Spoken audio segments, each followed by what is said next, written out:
Zealand Stitch Bird. Today I'm wearing my Lennox fruity top. I've talked about this on the channel before. Really enjoying wearing the bright colours today. It's a beautiful day outside. Anyway, today is all about my autumn sewing plans. And I've decided to go for a little bit of a different colour this year. I don't normally wear this colour. So anyway, it's this gorgeous sort of khaki, olivey green. And I've got a few different fabrics and I'm thinking it's going to go really great with my reds, oranges and even golds, neutrals and even navy and denim. So first up, what I'm desperately in need of is a pair of pants, and I'm just taking out the packet, it's a bit shiny on the screen. I'm going to do the Love Notions Largo cargos. I need to research my size and have a really good look at what would be the best. I normally make an extra large, but I don't want these too tight, so I might modify my pattern a bit between 2XL and XL. We'll see, because it doesn't have a elasticated waistband, so I just want to make sure I've got plenty of room. So I'll be looking at my measurements. Now, the material I'm going to make out of this, or this pattern, is this sort of a khaki green. So they'll sort of look like army style pants with the pockets being cargos.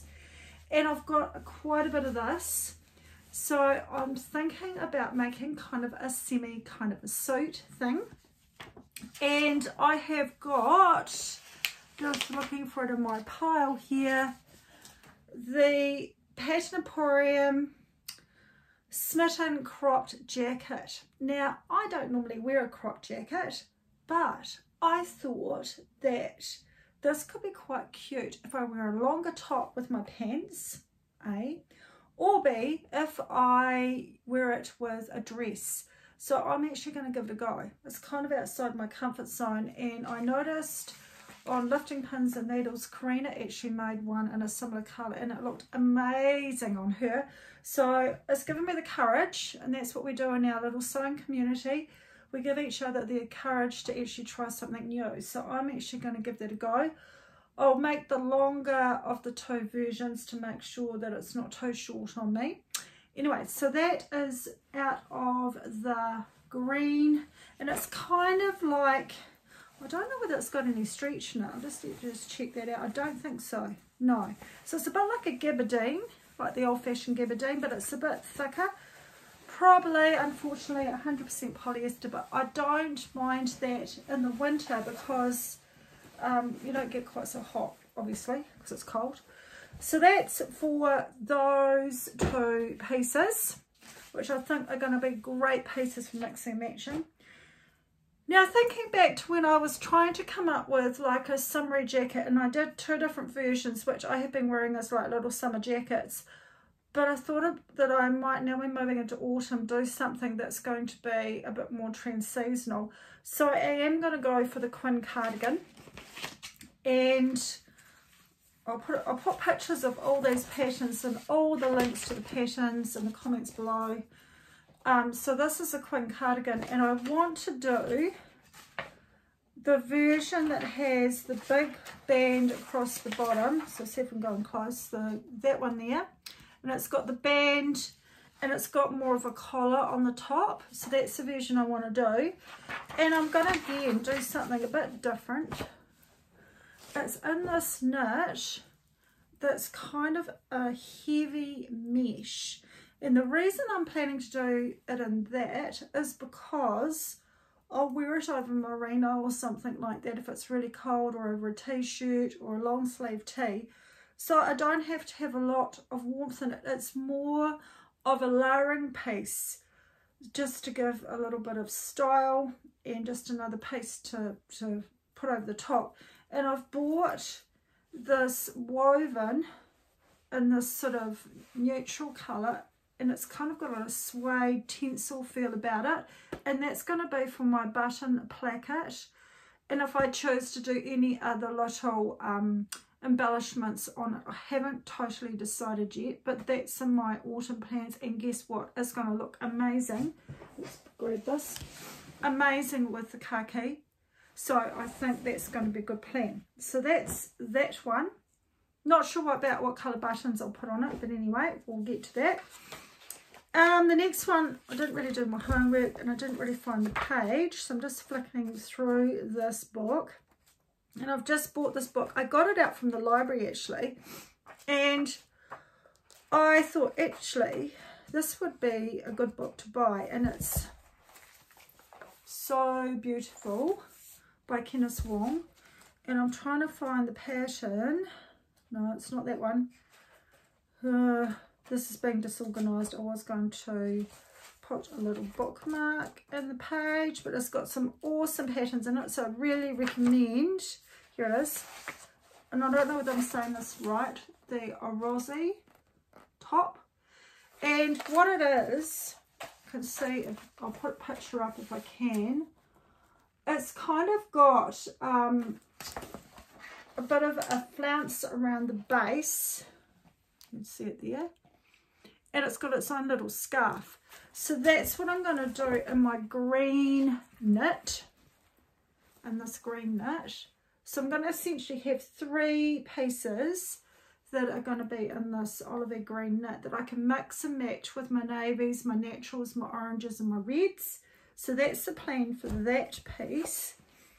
Now this one might be already partially made. Right, my next thing that I'm planning to do, I've cut it out, is in this gorgeous mixed merino and I think it's nylon.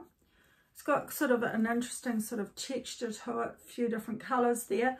I'm going to make, and I've been wanting to do this for ages, the Lincoln top, and this is going to be another layering piece. Probably doesn't go with my khaki, but I'll wear it with my jeans and things like that. So I'm going to do the 3/4 sleeve version, and I've got some really lovely metallic silver buttons to use, so we'll see how that goes. So I've got that one already cut out, so that's a definite.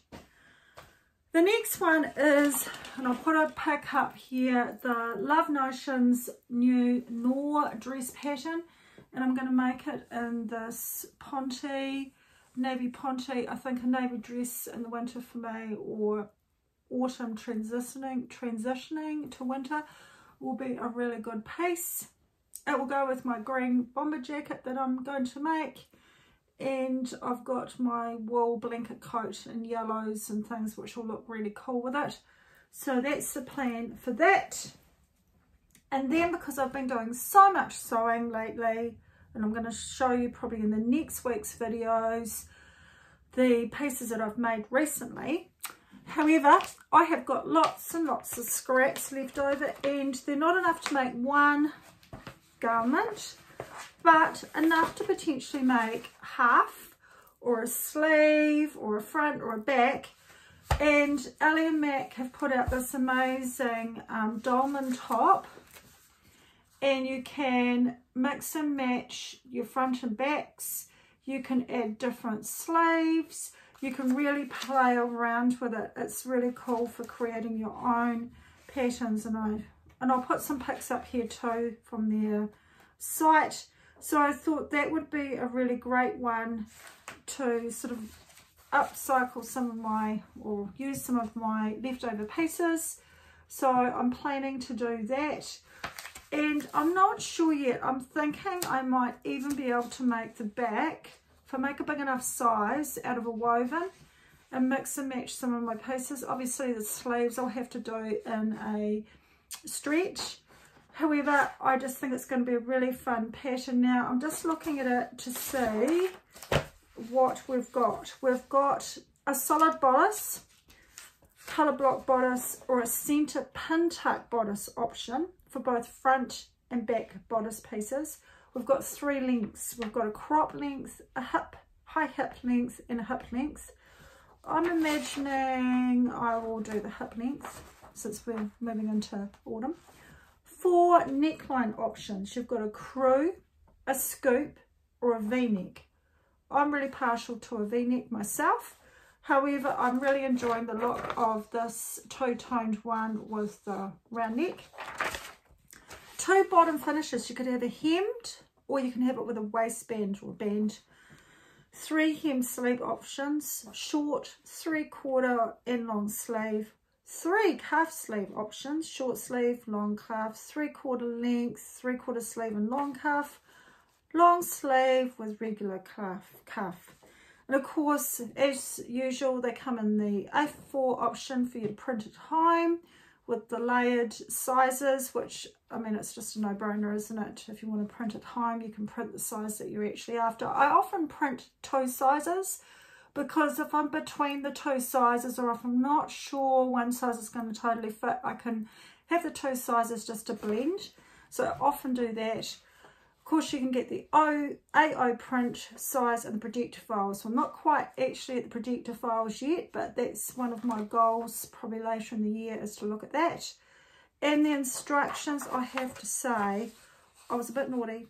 I printed them off, but really you could just look at them on an iPad or something like that, because there's a whole wad of instructions. And the really cool thing about the instructions is they've got photos, actual photos. There we go. So it's like real life, looking at the pieces. And there we go, there's an image there, how they've pinned or pegged the back together with the wee quilting pins. And so really good instructions there. And I was just looking to see, it's got all the finish measurements, full bust adjustment, you can do that. And it's got all about measuring and that kind of thing as well. So it's very complex in what they give you. So that's really cool.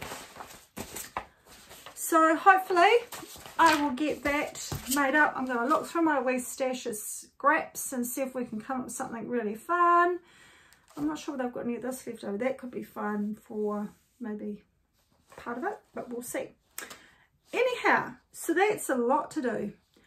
I'll be coming back next week with what I've been making recently, my latest sewing pieces. I've made a few pieces just to tide me over for that transition time. We're sort of heading a little bit out of summer now.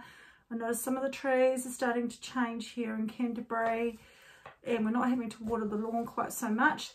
And great news, we have got the shed foundation down where my new sewing room is going to be going, so I'll put a wee pic of that up there. It's really exciting, so I'm really looking forward to that. Hoping to move into that space, probably looking at mid to late April, I would say. So that'd be really good to get in there before winter and get all set up. And it's not far from the house, so I should be able to get internet easily enough. Power will be in there, and I just have to choose my flooring. I think I'm going to go for the vinyl planking, because it's just easier to vacuum. Any suggestions about decor for a sewing room will be greatly appreciated. Anyway, that story will be a work in progress. Anyway, that's all for today. Really quick, just run through. I've done it real quick, so I'll put pictures of the patterns I'm talking about. I'll put links to the patterns. And yeah, have a great sewing week. Thanks for joining. Bye now.